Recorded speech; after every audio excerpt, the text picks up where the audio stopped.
The following is a presentation of Muddy River News. Find furniture for the family room, bedroom, dining room, or home office. With new items arriving every week, discover furnishings and inspiration to create a better life at home. Harvey's Furniture, our home, your home. Instant Replay is your local sports bar. With 18 big screen TVs, we have all the sports packages from college games to pro games. We offer daily drink specials, and come check out the Bullpen, our newly renovated beer garden. Instant Replay, 2739 Chestnut in Quincy.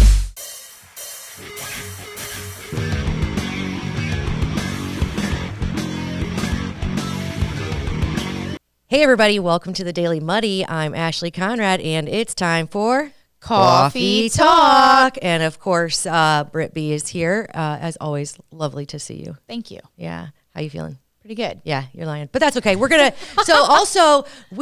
so today we've kind of been going back and forth about what we're going to talk about. It's not like there's any shortage of topics, but sometimes it's like, okay, what do people care about? What's relevant?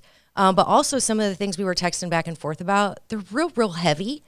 And on a day like today, it's kind of like, I don't know. I know we should cover it, but sometimes those things just really tend to stick with me, and I don't want to ruin the day. Yeah. I know that's selfish. Day. Yeah, I know that's super selfish. But David's covering most of those heavy things for us. Yeah. God bless him. The first thing that we were discussing was the Wiley case, and that's a heavy case. But luckily, David's covering that for us, so we don't have to get too much into it. I did ask him, though, I was kind of curious as to why this took so long to get to where it was. When did it start? 2018? This went down? Yes. Okay. So part of it is because his original lawyer got a different job. So his lawyer was a public defender and moved to the state's attorney's office. Okay. So then once that happened, wait, who was that again? Ryan Parker. So once that happened, the state's attorney's office couldn't try the case, so somebody else had to come in, and that is Special Attorney John Barnard for the state. Okay. So again, this is just going and going and going because of basically Lack of a job job shortage. It was a job change for Ryan Parker, which then shows, the lack of lawyers, which is affecting the cases. Right. Which is another topic that has been in the news recently, is a shortage in public defenders, right? Yes. And, I mean, I don't know how many cases they normally cover or what their kind of caseload expectancy is, but I know they're all four of them are 100 over their caseload. Yeah. I think it was 150 a piece a year or something like that. These numbers aren't, this is just about 150, and they're all about at 250. Right. So Todd Nelson, he, I think, is the lead public defender. I don't know, or at least he's speaking for them. Right. Is saying, we're not taking any more cases on it until, I guess, the beginning of next year, which is kind of strange. I mean, but then again, it's not. They're people too. Yeah. What happens then? Do the cases just get prolonged then? Inevitably, it would have to, because everybody's entitled to the right to an attorney, and if they don't want to pay for the public defender, or can't, which that also brings to light, so there are generally 7 prosecuting state's attorneys, and then 7 public defenders, but there are only 4 public defenders right now. Right. So it's not technically fair, right. But then again, it's never technically fair, because I would think that, the defenders would have paid for it. You have the option of a paid for defender. Right. You don't have the option for a paid for prosecutor. Right. Yeah. Well, I mean that we know of. Yeah. Right. Not technically. Anyway. I didn't say that. Yeah. Okay. Yeah. Okay. But so, not that it's funny, because we know that these cases definitely deserve a speedy and fair trial, of course. But that's hard to do without public defenders, if that's the necessity in the case. The other case that it just happened recently, but I'm curious if anyone's heard anything on it, because I haven't seen any updates. Maybe you have. You tend to know a little bit more about this, but there was a 16-year-old young lady who was shot and killed in Quincy. And I think a lot of the feedback that I'm seeing, especially on, local news pages, including Muddy River, of course, is, what's going on with this? The lack of information. Where's the coverage? Where's the information? And I think from MRN standpoint anyway, it's just we don't have any information because it's still still being tied up, I think, in the state's attorney's office. Okay. You know, maybe I don't speak for them and I have no idea, but I would think that they are definitely dotting their I's and crossing their T's on this one. Hopefully, you have to make sure you have it all tied together before you let anybody know, including the media. Sure. Yeah. And it's just crazy to me that, that something like this can happen, especially in a place like Quincy, and that B, not more people are talking about it because no one in Quincy can shut up ever about anything. Yeah. So it just surprises me that things like this can happen and that we just are kind of, what the heck? It's just wild to me. Lack of, I guess, lawyers. I don't know. Maybe. Or maybe it's just like you said, dotting the I's and crossing the T's. Hopefully there will be some closure to this case for the young girl's family and her friends. That's heartbreaking. I mean, I have a 17-year-old niece, so it's hard to think that something like that could happen to someone like her and nothing be done about it. So anyway, so if we hear anything, we'll definitely keep everybody updated on that as it goes, and I'm sure David will do his due diligence as well. Now on to something a little bit lighter, if you don't mind. I think yes. Think that's okay? Yes. All right. So I have some upcoming travel. I think you do as well, but it got me thinking about bed and breakfast, hotels, Airbnbs. Do you have a preference when you travel? I would say an Airbnb. Yeah? Probably. Yes. Okay. Have you stayed in any really cool ones? Yeah, I think some in Texas, like quaint ones and like Austin themed ones are always fun. Yeah. Like treehouse things and silos. I haven't done anything that crazy. I know me either, mostly like themes, but I like the idea and the concept of the privacy. Yeah.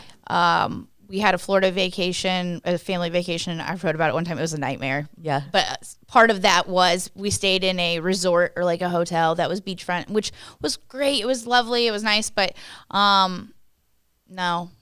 The neighbor, no, I guess. Just the close proximity. Yeah, not for a long, prolonged vacation. Sure. Anytime if you're staying like a night or two, okay, but if it's a prolonged vacation. Yeah.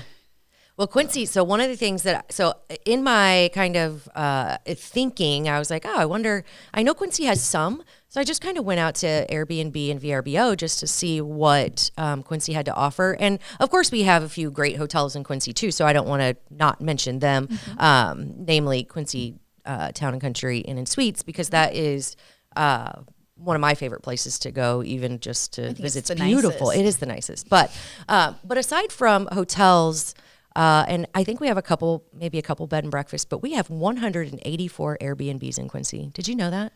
I did not until you told me that. That is so insane to me. I mean, and it ranges from eclectic and I don't want to say kooky because it's just different, just a unique place to stay, to bougie. Like there's some pretty fancy ones out there. They're small. And like there's quaint, like what you were saying, and then there are really, really spacious, and they range in price from like $52 a night to, it goes up, of course, from there. Yes. But that's a damn good deal. Okay, so you just said that, and here I go with my negative Nancy. No, go. 184, what do you think the number is where the city's going to, do you think they'll put a cap on it? I think a lot of them probably are used as primary residence as well. And then when they get someone who wants to book, they can go then stay in a hotel or with a friend or a family. Don't you? I think you have to register it under whether or not it's an Airbnb now for your property taxes. Okay. So I'm wondering if that affects your property taxes, and if it does, is it affecting it in a lower amount or a higher? I would think higher because it's commercial property income. Maybe we can get somebody on to talk about that. Yeah, that's a good idea. That is a good idea because it does kind of play into the housing study, which has been another topic of conversation. And if we have these places to stay and they're not registered as properties. I but don't they know. Are it's I'm just interesting. I'm just worried that they're putting a cap on something that, I mean, technically it should be like a free market thing. If somebody wants to do whatever they want to their house, they should be allowed to. But I've seen it where there have been cities that put caps on it. Yeah. And, we like to put limits on things. Yeah. So, well, I don't know. That's an interesting topic. That'll be something that we can dig more into in the future for sure. But one of the things, so the reason I say that they're primary residence is because I know there's one downtown that actually used to be in my old dance studio, and I actually got to tour it, and it's very, very unique. I'll just say that. You'll have to check it out. But I believe he lives there primarily and then rents it out when he gets someone who's interested. Cool. So, yeah, I mean, it was interesting to see how many Airbnbs there are in Quincy. Just consider it. I mean, I just wouldn't think that Quincy would be a place where people are like, you know what? But then looking at kind of the lack of hotel rooms, and I don't even know if there's a lack of hotel rooms. I feel like there's not, but a lack of maybe nice ones. I don't know. There apparently are. Is a bartender. Somebody told me that this was a conversation, and it blew my mind. But yes, most of the time, even the ones that you wouldn't consider the greatest are booked out because of. We host a lot of things here in like warehouses, like conferences and stuff like that, where people need to stay for the hotels. I didn't realize that like a lot of these conferences are even like they're held out on the north side. Or even like the food shows and the holiday show, which I believe, and then construction on the veterans home and just healthcare in general. We are a healthcare hub. A lot of people traveling. Big hospital. Yeah. we are one big hospital, basically. Yeah. But I think people need, a place to stay, and they'd rather not stay in the hotel all the time. Right. And so there's those extended Airbnbs. A lot of those do that. I think they're really cool to see. I love an Airbnb. Bed and breakfast, however, not my jam. No, I'm not good with waking up and eating breakfast with strangers. Like, I just don't, I don't know. Meg Duncan and I talked about this, I think, a little bit because she has such anxiety around strangers. Mm-hmm. And she was like, I have to go down these stairs and pass these people. And she was considering jumping out of a window because she was like, I can't do it. And I think my anxiety about that same thing gets worse and worse every year. Like I think, we're a different generation or a different type of people, I guess, because that was an entertainment thing, and now it sounds like my nightmare. It sounds like everyone else's nightmare. No, I don't want to eat your cut up little Debbies and talk to you. No, please, and thank you. I stayed in one when we went to the Steamboat Days in Burlington. Mm-hmm. And it was awesome. I mean, it was called the Eagle's Nest. It was a really great place. The gal, her nickname was Squirrel, and her husband's name was Bear. And they had, it was very, very eclectic. They had squirrel butter, bear butter. It was they went all out. Well, the couple we were staying there, it was my girlfriends and I. So there were 5 girls, and then there was a couple. Well, can you imagine being a couple there for some kind of romantic retreat, and here's these 5 girls there for this music fest? We didn't. So there were two separate.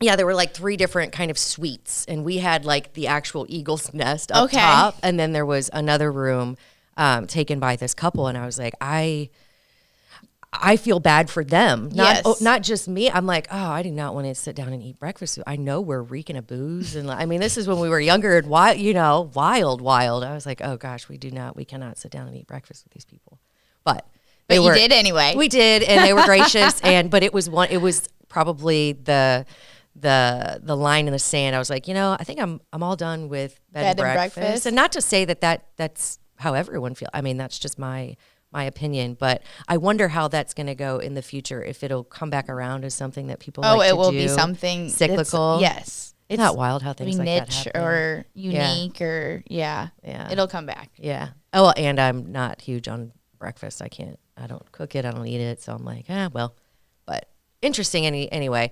Yeah. I figured we could talk about something a little bit lighter because I was like, I don't want to recap the news. Well, it's just Yeah, we always say it. There's just so much stuff going on all the time, and not always good stuff. But another good thing, another new thing I heard, Camp Point, which is kind of what took me down this path. So okay. Camp Point opened a 10-room hotel. Yes. I kind of want to go and check it out. I think that would be really cool. But yeah, that's kind of what sent me down this path of, I wonder what. And it was in I think a building that wasn't originally a hotel. Yeah, so they that's renovated cool. it. Yeah. Repurposed. Yes. Yeah, very cool. So congratulations to them. I could go out and check it out. I think there's an article on MRN, right? Yes, so, there are. Yeah. So lots of interesting things, not always good stuff, but sometimes I like to create a balance. Yes. Right? Yes. We create a balance between each other, and we like to create a balance in the news. Exactly. Good, the bad, the ugly, and the indifferent, right? Yes. Yeah. So I think as far as the other, the not so great topics, stay tuned for updates and stories on those. And then anything that our listeners or viewers want us to talk about or bring on to learn more about, I would love to have people send in their feedback. I think this is the opportunity to ask. Yeah, right? Yes. And if you have any information on Airbnbs or how that affects property taxes or I think zoning, we know or a couple how, of people that we could ask for that. Okay, cool. All right. Well, I don't have anything else. Do you? I don't. All right. I think we're done for the solid. day. All right. Well, on that note, that does it for Coffee Talk. The Liquor Booth is your home for a huge selection of beer, wine, and spirits. The Liquor Booth has 2 locations in Quincy, 3520 Broadway and 1500 North 12th Street. The Liquor Booth, where it's always happy hour. Welcome to the Abbey, a Quincy tradition. With 6 big screens, a new larger kitchen, and now more seating capacity, the Abbey is the place to be before, during, and after the big game. Come enjoy fan favorite appetizers, steaks, burgers, and a variety of daily food and drink specials. Can't join us? Carryout is available too. Now with a convenient drive-up window to better serve you. 1736 Spring in Quincy. Opens at 3 p.m. Tuesday through Sunday. Come join all your friends at the Abbey, a Quincy tradition.